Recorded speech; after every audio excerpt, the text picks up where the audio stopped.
प्यारे भाइयों और बहनों, हमारे उद्धारकर्ता प्रभु यीशु मसीह के पवित्र स्वर्गीय नाम से आपको और आपके प्यारे परिवार को प्रेम नमस्कार। प्यारे भाइयों और बहनों, आज मैं आपको एक विशेष सूत्र बताऊंगा, उपाय, चमत्कार का उपाय। चंगाई, छुटकारा, मुक्ति, आशीष, उन्नति, समृद्धि, सफलता, संतान प्राप्ति, जादू टोना की बंधन से मुक्ति, संसार की माया जाल से मुक्ति, हर प्रकार की अंधकार से मुक्ति, हर प्रकार के दुष्ट आत्मा के बंधन से मुक्ति और जीवन में शांति, स्वर्गीय आशीष और शांतपना पाने के लिए एक रास्ता बताऊंगा। आज देखिए, दुनिया में आज करोड़ों करोड़ों इंसान, लगभग सब इंसान, आज हर एक इंसान कोई ना कोई समस्या, रोग, संकट, महामारी, विपत्ति, तकलीफ, कष्ट, क्लेश, अशांति, लड़ाई झगड़ा, हर प्रकार की पाप और अंधकार के बंधन में फंसा हुआ है, दुष्ट आत्मा की माया जाल में फंसा हुआ है, अपराध में, अधर्म में फंसा हुआ है। आज इंसान, बहुत सारे इंसान अपने आप को साधु, संत, धर्मगुरु, जगत गुरु कहते हैं, लेकिन वे लोग क्या करते हैं? इंसान को इतना मूर्ख और पाखंड बना के इंसान को दंगा फसाद में उसको धकेल देते हैं। दंगा फसाद बोलते कि जाओ अपने धर्म को बचाने के लिए मारो, मुस्लिमों को मारो, ईसाई लोग को मारो, दलितों को मारो, आदिवासी को मारो, जाओ। आज अपने आप को साधु, संत, बाबा, ज्ञानी, बुद्धिमानी बोलते हैं और दंगा फसाद करवाते हैं। और विशेष करके हमारे देश में ये सब होता है। हमने पहले सुने थे कि पाकिस्तान में, अफगानिस्तान में, सीरिया में इस तरह से दंगा फसाद जाति और धर्म को लेकर के होता है करके, लेकिन हमारे भारत देश में हम देख रहे हैं, अपने आंखों के सामने हम लोग देख रहे हैं कि किस तरह कुछ मूर्ख, पाखंडी, चोर, बदमाश, डाकू, लुच्चा, लपंगा, ढोंगी लोग अपने आप को साधु, बाबा, संत करके अपने धर्म के नाम पर लोगों को गुमराह करके एक दूसरे को नीचा दिखा रहे हैं, एक दूसरे को मार रहे, काट रहे और लोगों को उकसा रहे हैं। मासूम लोगों को दंगा फसाद में व्यवहार कर रहे हैं। हमारे देश में ये चल रहा है। देश के शिक्षा, स्वास्थ्य, रोजगार के बारे में आज कोई बात नहीं करता है। शिक्षा के बारे में, स्वास्थ्य के बारे में, रोजगार के बारे में, उन्नति के बारे में, सफलता के बारे में, नौकरी के बारे में, सेवा के बारे में, कैसे देश उन्नति करेगी, कैसे देश का नौजवान उन्नति करेंगे, कैसे देश के परिवार, हर एक परिवार शांति से रहेंगे, खुशी से रहेंगे, देश कैसे विकास करेगा, कैसे हम दुनिया में एक विकासशील राष्ट्र बनेंगे, कैसे हम दुनिया में हम एक सबसे अच्छा सुरक्षित देश बनेंगे, इसके बारे में कोई सोचता नहीं है। केवल लोगों को मूर्ख बनाने के लिए कहते हैं कि हम भारत को विश्व गुरु बनाएंगे, भारत को विश्व गुरु बनाएंगे। पहले अपने परिवार का तो गुरु बन, अपने समाज का तो गुरु बन। एक गुरु का एक प्राथमिक विद्यालय जो पढ़ाता है, प्राथमिक विद्यालय में एक एलकेजी, यूकेजी बच्चों को जो पढ़ाता है, एक शिक्षक, एक गुरु, उनकी जैसे क्वालिटी नहीं है, लेकिन बोलते हैं कि हम दुनिया को, हमारे भारत देश को विश्व गुरु बनाएंगे। और हम सब लोग मूर्ख और पाखंडी, अज्ञानी बन के हम भी बोल, हाँ जरूर हमारा देश विश्व गुरु बनेगा। क्या मेरे प्यारे भाइयों और बहनों, एक दूसरे को नफरत करके, जाति धर्म के नाम पर, कभी गाय गोबर के नाम पर, कभी गौमूत्र के नाम पर, कभी हिंदुस्तान, मुसलमान, कभी मंदिर मस्जिद के नाम पर, कभी आस्था के नाम पर हम लोग जो आपस में लड़ाई करते हैं, एक दूसरे को काटते, मारते, नफरत करते हैं, नारा लगाते हैं कि ये विशेष लोगों को देश में रहने के लिए नहीं देंगे, और ये विशेष लोगों को देश में रहने के लिए नहीं देंगे, और ये विशेष लोग पाकिस्तान चले जाए, और ये विशेष लोग देश छोड़ के चले जाए। इस तरह का जो आतंकवाद हम फैला के क्या हम विश्वगुरु बनेंगे? क्या हम एक दूसरे को नफरत करके, घृणा करके, एक दूसरों को सता के, एक दूसरों को बर्बाद करके, एक दूसरों के परिवार को नाश करके क्या हम विश्वगुरु बनेंगे? मेरे प्यारे मित्रों, कभी नहीं, कभी नहीं, कभी नहीं। आज लोग धर्म के नाम पर इतना अधर्म कर रहे हैं, धर्म के नाम पर इतना अधर्म कर रहे हैं, उनका कोई सीमा नहीं है। धर्म के नाम पर इतना अधर्म कर रहे हैं कि उनका कोई सीमा नहीं है। आज इंसान धर्म क्या नहीं जानता है, धर्म का मतलब नहीं जानता। अपने आप को गुरु बोलते हैं, साधु बोलते हैं, संत बोलते हैं, ज्ञानी बोलते हैं, बुद्धिमानी बोलते हैं, अपने आप को बहुत बड़ा नेता बोलते हैं, लेकिन धर्म का मतलब को नहीं समझते। मेरे प्यारे भाइयों और बहनों, धर्म क्या होता है? धर्म का मतलब पवित्रता, धार्मिकता, सच्चाई, न्याय, प्रेम, दया, क्षमा, करुणा, भलाई, परमेश्वर का प्रेम, यह है धर्म। डंडा लेके, छुरी लेके, चाकू लेके, त्रिशूल लेके, तलवार लेके, आतंकवाद का नारा लगा के दूसरों के घर को उजाड़ना, दूसरों के परिवार को नाश करना, छोटे छोटे बच्चों के मां बाप को मारना, जलाना, और बस भारत माता की जय बोलना, यह धर्म नहीं है, ये अधर्म है, अन्याय, अत्याचार, ये भ्रष्टाचार, ये दुर्नीति है। दुर्नीति, दुर्नीति कभी धर्म नहीं होता है, अधर्म कभी धर्म नहीं होता, अन्याय अत्याचार कभी धर्म नहीं होता। जहां पर ऊंच नीच, भेदभाव, जाति धर्म के नाम पर, मजहब के नाम पर जहां पर कलंक, आतंक फैलाया जाता है, वो धर्म नहीं है, वो अधर्म। और वे अधर्मी लोग धर्म को भी, दुर्नीति को भी, अन्याय को, अत्याचार को धर्म समझ रहे हैं, धर्म का परिभाषा नहीं जानते हैं। मेरे प्यारे भाइयों और बहनों, हमें समझना होगा। इसी तरह से दुनिया आज हर प्रकार के संकट में होकर के गुजारा। आज हर एक परिवार में संकट है, समस्या है। हर एक परिवार में आज लड़ाई झगड़ा, अशांति, मेल मिलाप नहीं है, प्रेम नहीं है, आदर ममता नहीं है, खुशी नहीं है, शांति नहीं। इंसान आज रोग, संकट, बीमारी, महामारी, कष्ट, समस्या, तकलीफ में होकर के आज गुजार रहा है। मेरे प्यारे मित्रों, आज इंसान के जीवन में शांति नहीं।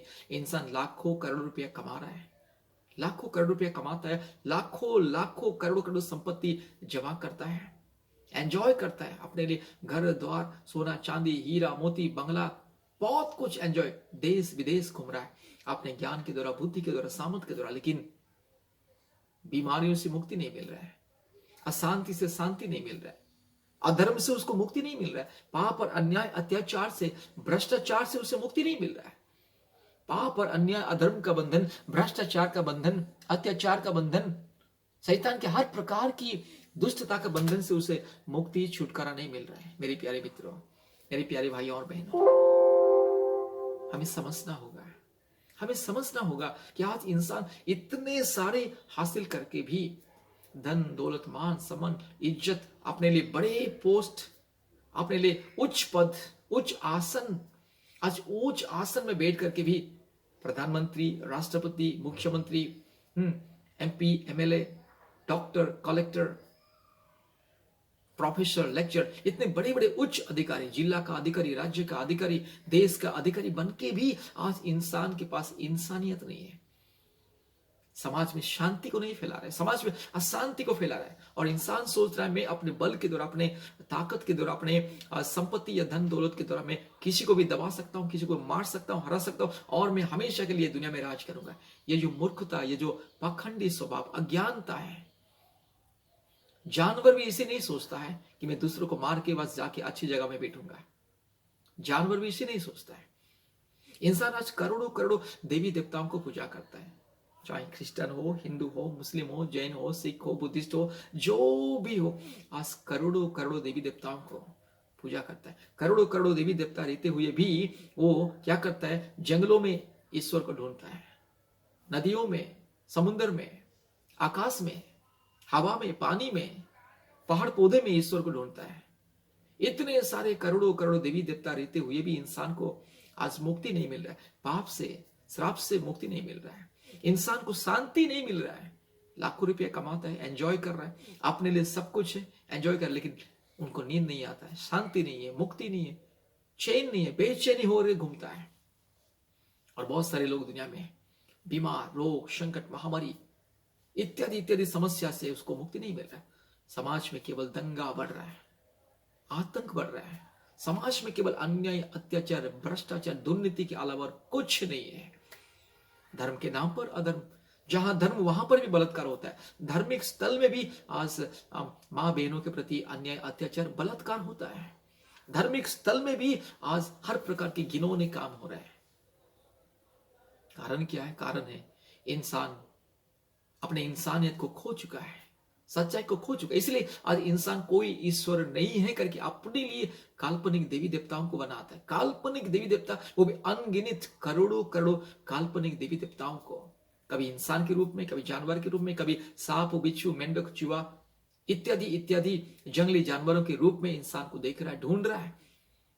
मार्केट में जाता है, बाजार में जाता है, अपने लिए बस अलग अलग मूर्ति खरीद के लेके आता है। अपने बच्चों के लिए रोटी, कपड़ा, अलग अलग भोजन वस्तु खरीद के लेके आता है। उसके साथ साथ एक ईश्वर को भी खरीद के लेके आता है। इतना सस्ता ईश्वर हो गया है। मार्केट आजकल ईश्वर तो मार्केट में मिल रहा है, बाजार में मिल रहा है, फुटपाथ में मिल रहा है। और क्या बताएं, आज ईश्वर धर्म स्थान में नहीं है, मार्केट में, बाजार में है। इन लोगों के सोच विचार के हिसाब से ये लोग जो अपने आप को साधु, संत, धर्मी, ज्ञानी, बाबा, महंत बोल रहे हैं, ये लोग क्या कर रहे हैं? ये दुनिया को इतना अंधा मूर्ख बना दिया है कि मार्केट में ही ईश्वर को बेचा जा रहा है। सस्ता वाला ईश्वर, महंगा ईश्वर, छोटा ईश्वर, बड़ा ईश्वर, इंसान का जैसा ईश्वर, जानवर के जैसा ईश्वर, सांप, बिच्छू, मेंढक, चूहा जैसे ईश्वर, अलग अलग रूप और रंग का ईश्वर। और इंसान बोल रहा है कि नहीं, ईश्वर तो एक है लेकिन रूप तो अनेक है, इसलिए हमें उसे किसी रूप में भी बुला सकते हैं। इतने मूर्ख और पाखंड है। मेरे प्यारे भाइयों और बहनों, आपका और मेरा कितना रूप हो सकता है? क्या मैं हजारों रूप मेरा हो सकता है? आपका, माता पिता का क्या हजारों रूप हो सकता है? इंसान का क्या हजारों रूप हो सकता है? आपका हजारों रूप हो सकता है कि हाँ, लोग आपको अलग अलग नाम से पुकार सकते हैं, लेकिन आपका रूप एक ही रूप है। मेरा रूप एक ही रूप है। मुझे कोई पिता पुकार सकता है, कोई मुझे भैया करके पुकार सकता है, कोई मुझे मामा करके पुकार सकता है, लेकिन मेरा रूप अलग नहीं है। लेकिन आज इंसान अलग अलग रूप रंग दे करके आज ईश्वर को आज वो हम पूजा कर रहे, मान रहे करके बोल रहे हैं। ठीक है, मानने दो, करने दो, सबका अपना अपना मर्जी।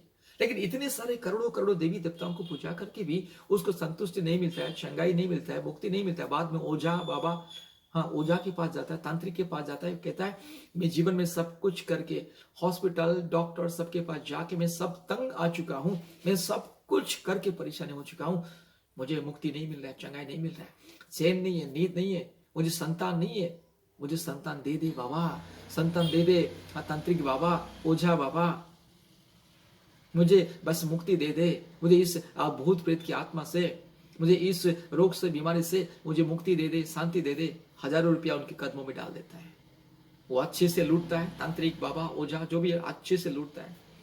मेरे प्यारे मित्रों, यही है अधर्म, अन्याय, भ्रष्टाचार, अंधविश्वास, मूर्खता, पाखंड, यही है अज्ञानता, यही है। इससे बड़ा अज्ञानता कुछ नहीं। 33 कोटि, 36 कोटि या कितना कोटि पता नहीं, इतने करोड़ों करोड़ों देवी देवताओं को पूजा करके भी अगर उसको चैन नहीं मिल रहा है, शांति नहीं मिल रहा है, मुक्ति नहीं मिल रहा है, उसका जीवन बदल नहीं रहा है, वही पाप, वही अधर्म, वही अन्याय, वो अत्याचार, वही झूठ, फरेब, धोखा, वही लूटपाट, मारपीट, चोरी, डकैती, बलात्कार, समाज बदल नहीं रहा है, क्या फायदा है? क्योंकि सच्चा परमेश्वर एक जगह है, उसको छोड़ करके इंसान आज दुनिया के अंधकार में घूम रहा है। इसलिए उसको ये दुनिया के अंधकार में ये पहाड़, पौधे, सूर्य, चंद्र, नक्षत्र, तारागण, ये जीव जंतु, ये पशु पक्षी और ये इत्यादि इत्यादि जो ये सृष्टि, उसको सृष्टिकर्ता जैसे दिखाई दे रहा है। कभी कभी इंसान अपने आप को ईश्वर बोलता है, अपने आप को ईश्वर का अवतार बोल रहा है। ये इतने सारे देवी देवता बोलिए, इतने सारे ईश्वर बोलिए, जो भी आप बोल सकते हैं, जो इंसान आज मार्केट जाता है, बाजार जाता है, जंगल में जाता है, लकड़ी काट के आता है, खेत में जाता है, मिट्टी को लेके आता है, उसको बनाता है ईश्वर, देवी देवता के रूप में, और उसको हे ईश्वर, हे सृष्टि करता है, हे निर्माता करके खुद उसको निर्माण करता है और उसके सामने दंडवत करता है, हे निर्माता करके। इससे बड़ा मूर्ख पाखंड और क्या हो सकता है? चाहे वो क्रिश्चियन हो या मुस्लिम हो, चाहे जो भी क्यों ना हो मेरे प्यारे भाई और बहनों, चाहे जो भी हो, चाहे क्रिश्चियन हो या मुस्लिम हो, जैन हो, चाहे जो भी किसी भी जाति का या धर्म का व्यक्ति क्यों ना, इन सारे चीजों में जो फंसा रहता है वो सबसे मूर्ख अज्ञान है। ईश्वर एक है, सच में है। आज दुनिया में बहुत सारे लोग ईश्वर नहीं बोलते, लेकिन ईश्वर एक है, सच में है। अगर ईश्वर नहीं तो ये दुनिया कैसी हो? अपने आप नहीं हुआ। मेरे पास ये ब्लूटूथ है, अपने आप आ गया क्या? मेरे पास ये साठ है, अपने आप आ गया क्या? मेरे पास ये चश्मा है, अपने आप आ गया क्या? क्या मैं अपने आप माँ की पीठ में आ गया है? क्या आप और मैं अपने आप अपने माँ के घर में आ गए? क्या माँ, हमारी माँ जो हमें जन्म दिया, अपने आप जन्म दे दिया है? मेरे प्यारे मित्रों, दुनिया में कोई भी चीज अपने आप नहीं, ईश्वर को छोड़ करके कोई भी चीज अपने आप नहीं। ईश्वर ही केवल स्वयंभू, उसको कोई सृष्टि नहीं किया और किसी के द्वारा वो सृष्टि नहीं हुआ। दुनिया में हम देखते अलग अलग जाति धर्म का पुस्तक, धर्म शास्त्र, उसमें कहा गया कि ईश्वर को फलाना व्यक्ति ने सृष्टि किया, ईश्वर को फलाना शक्ति ने सृष्टि किया। वो फलाना शक्ति नहीं तो सोने का अंडा, नहीं तो सोने का मुर्गी के द्वारा ईश्वर का सृष्टि हुई। इतने सारे घिनौने और तथ्यहीन, बुद्धिहीन, ज्ञानहीन बातें इंसान बोलता है और ईश्वर को अलग अलग रूप देता है। मेरी प्यारी भाई और बहनों, ईश्वर स्वयंभू है, वो पवित्र है, वो सत्य है, वो सनातन है। उसको जानो, उसको पहचानो। और वही परमेश्वर कहता है कि क्या करने से सफलता इंसान को मिलेगा। आज मैं 5 उपाय बताऊंगा, 5 उपाय बताऊंगा। रोग, संकट, बीमारी, महामारी, तकलीफ, कष्ट, परेशानी, समस्या, जादू टोना, हर प्रकार की निराशा, बंधन से, अंधकार से मुक्ति पाने के लिए 5 उपाय बताऊंगा। संतान प्राप्ति के लिए 5 उपाय बताऊंगा। वो 5 सरल उपाय, वो 5 मूल मंत्र है। पवित्र धर्मशास्त्र बाइबल में 2 मूल मंत्र है, वो 2 मूल मंत्र ये 5 के अंदर है। सबसे पहला मूल मंत्र है, तू अपने परमेश्वर को अपने सारे प्राण, सारी बुद्धि और सारे सामर्थ्य और शक्ति के द्वारा प्रेम कर। और दूसरा है, तू अपने जैसा दूसरों को प्रेम कर, अर्थात पड़ोसियों को, अर्थात दूसरों को प्रेम कर। परमेश्वर को प्रेम कर और दूसरों को प्रेम कर। अपने जैसा अपने पड़ोसियों को प्रेम करना है, अपने समाज में रहने वाले लोगों को प्रेम करना है, अपने देश में रहने वाले लोगों को प्रेम करना है, परमेश्वर को प्रेम करना है और इंसान को प्रेम करना है। ये दोनों स्वर्ग जाने का रास्ता है। ये दोनों जैसे एक रेल का 2 ट्रैक होता है, एक ट्रैक में रेल नहीं चलता है, 2 ट्रैक, ये दोनों 2 ट्रैक है स्वर्ग जाने के लिए, मुक्ति पाने के लिए, चंगाई पाने के लिए, छुटकारा पाने के लिए, आशीष पाने के लिए, समृद्धि, सफलता पाने, जीवन में शांति, मुक्ति और पाप क्षमा पाके पवित्र बनने के लिए, हर प्रकार की शैतान की माया जाल, रोग, संकट, बीमारी की बंधन से मुक्ति पाने के लिए। यह है दोनों, परमेश्वर को प्रेम करना है और अपने जैसा दूसरों को प्रेम करना है। ये दोनों चीज जो करेगा उसको उसके जीवन में 5 चीज दिखाई देगा। 5 मूल मंत्र अपने आप उनके जीवन में आ जाएगा। 5 मूल मंत्र है। सबसे पहले प्रार्थना है, याद रखिए, सबसे पहले प्रार्थना है। ये है व्यक्तिगत प्रार्थना करना है, प्रार्थना में समय बिताना है, खुद के लिए, दूसरों के लिए प्रार्थना करना है, समाज के लिए, देश के लिए, देश को जो चलाते हैं, प्रधानमंत्री, मुख्यमंत्री, राष्ट्रपति, MP, MLA, collector, SP, DSP, जो देश को चलाते, समाज को जो चलाते, उन लोगों के लिए प्रार्थना करना है। खुद के लिए, खुद के परिवार के लिए, समाज में, देश में रहने वाले गरीब, दुखी, अनाथ, विधवा, बेसहारा, लाचार, बेबस, कंगाल लोगों के लिए भी प्रार्थना करना है। खुद के लिए और दूसरों के लिए प्रार्थना करना है। ये समाज के लिए, ये दुनिया के लिए प्रार्थना करना है। और दूसरा है परमेश्वर का वचन को पालन करना है, परमेश्वर की व्यवस्था को पालन करना। परमेश्वर का व्यवस्था कहता है कि तू दूसरों को प्रेम कर, परमेश्वर को प्रेम कर, दूसरों को प्रेम कर, अपने जैसा दूसरों को प्रेम कर। ऊंच नीच, भेदभाव, जाति, धर्म, मजहब, आस्था, इन सारी चीजों को लेकर के किसी को धोखा नहीं देना है, किसी के प्रति अत्याचार नहीं करना है, अन्याय नहीं करना है, पवित्र जीवन बिताना है, धार्मिक जीवन बिताना है, प्रार्थना में समय बिताना है, परमेश्वर का वचन को, व्यवस्था को समझना है, परमेश्वर का नियम कानून को समझना है। जिसे भारत देश में एक नियम कानून है, संविधान हर एक नागरिक, हर एक इंसान को संविधान शिक्षा देता है और हर एक इंसान संविधान को मानना अनिवार्य है। वर्तमान हमारे भारत देश में संविधान को कोई नहीं मानता है। अगर संविधान को अगर लोग मानते होंगे तो आज धर्म के नाम पर, जाति के नाम पर दूसरों के घर को कोई नहीं जलाता है, क्योंकि भारत देश धर्मनिरपेक्ष राष्ट्र है। धर्मनिरपेक्ष राष्ट्र है, उसमें सभी धर्मों, सभी जाति के लोगों को अधिकार, समान अधिकार। कोई भी अपने धर्म या जाति को या जो भी बस विश्वास को, आस्था को बदल सकता है, अपना सकता है, प्रचार कर सकता है, उसको प्रसार कर सकता है। ये मानवता का अधिकार, ये भारत का संविधान हमें देता है। लेकिन आज हमारे भारत देश में संविधान को कोई नहीं मानता है। केवल बोलता है कि संविधान है, नियम कानून है, नियम कानून को अपने हाथ में नहीं लेना है, और जो नियम कानून को अपने हाथ में लेता है वो क्रिमिनल करके कहा जाता है। सिर्फ लोग बोलते हैं, लेकिन आज नियम नियम कानून एक तरफ, इंसान एक तरफ अपने हाथों में लाठी, डंडा, तलवार, चाकू, छुरा, त्रिशूल और पत्थर, लोहे का अस्त्र शस्त्र लेकर के चौराहे पर रैलियां निकालता है, नारा देता है, मारो, काटो, जलाओ करके। क्या यह संविधान है? संविधान यही सिखाता? नहीं। आज संविधान का भी कोई कदर नहीं करता है। आज संविधान को भी नाश करने के लिए लोग प्रयास कर रहे हैं, लोकतंत्र को नाश करने के लिए लोग प्रयास कर रहे हैं। यही मेरे प्यारे मित्रों, इसलिए प्रार्थना में समय बिताओ, आपके लिए, खुद के लिए, दूसरों के लिए, देश के लिए, समाज के लिए प्रार्थना करो, सबके साथ शांति से रहना है।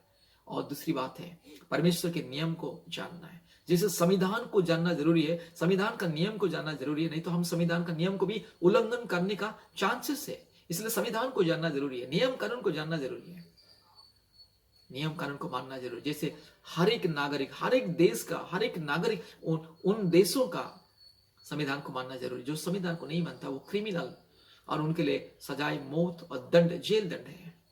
वैसे ही परमेश्वर का व्यवस्था को मानना है। परमेश्वर का व्यवस्था कहता है कि तू बस परमेश्वर को प्रेम कर, एक दूसरे को प्रेम कर, किसी की बुराई मत कर, किसी को दुख मत दे, क्षमा दे, दया, प्रेम, करुणा, शांति, आदर, ममता, क्षमा, ये अपने जीवन में प्रकट कर, सबके साथ शांति से, प्रेम से रहे। ये परमेश्वर का नियम। और तीसरी बात है उपवास, त्याग। उपवास का मतलब साधना, त्याग। जब तक इंसान त्याग नहीं करता है, कुछ चीज को त्यागना जरूरी है, साधना करना जरूरी है। तपस्या जिसे कहा जाता है, हमारे भारत देश का वो अच्छा शब्द है तपस्या, साधना। तो साधना, उपवास, हफ्ते में 1 बार 2 बार उपवास कीजिए। अपने मन को, दिल को, दिमाग को, आत्मा को पवित्र रखिए। उपवास कीजिए, खुद के लिए, दुनिया के लिए, समाज के लिए, देश के लिए उपवास कीजिए। हफ्ते में 1 बार या 2 बार सैक्रिफाइस। उपवास का मतलब साधना, त्याग और बलिदान कीजिए।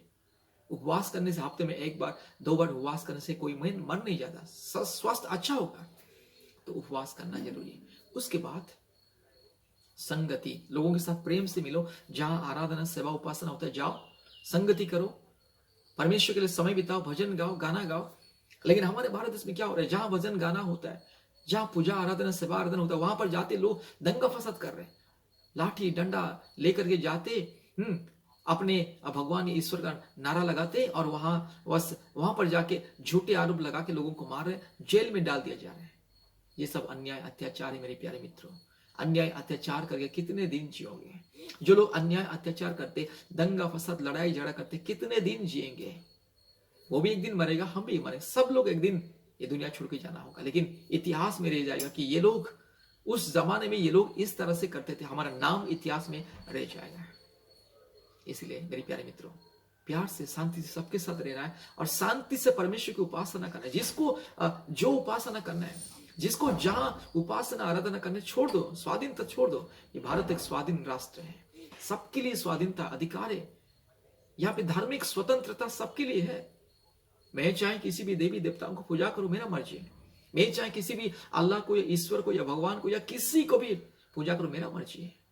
सबको स्वाधीनता है, पूजा करने दो, आराधना करने दो। आज हमारे भारत देश एक धार्मिक राष्ट्र है। हमें हर महीने में कोई ना कोई पर्व होता है। लोग यस गली में, मोहल्लों में, चौराहे पर, बस स्टैंड में, रेलवे स्टेशन में, रोड में आज बड़े बड़े टेंट लगाते हैं, तंबू टांगते हैं, टेंट लगाते हैं, गाना बजाते हैं, लाउड स्पीकर लगाते हैं, डांस करते हैं, दारू पी के, गांजा पी के डांस करते हैं। अपने अपने स्वाधीनता है, स्वाधीनता है। आराधना करो, आपका मर्जी, जिसको आराधना करना है आराधना करो, लेकिन दूसरों की आराधना को तोड़ना नहीं, दूसरों को डिस्टर्बेंस नहीं करना है, दूसरों को सताना नहीं है धर्म के नाम पर, धर्मांतरीकरण के नाम पर।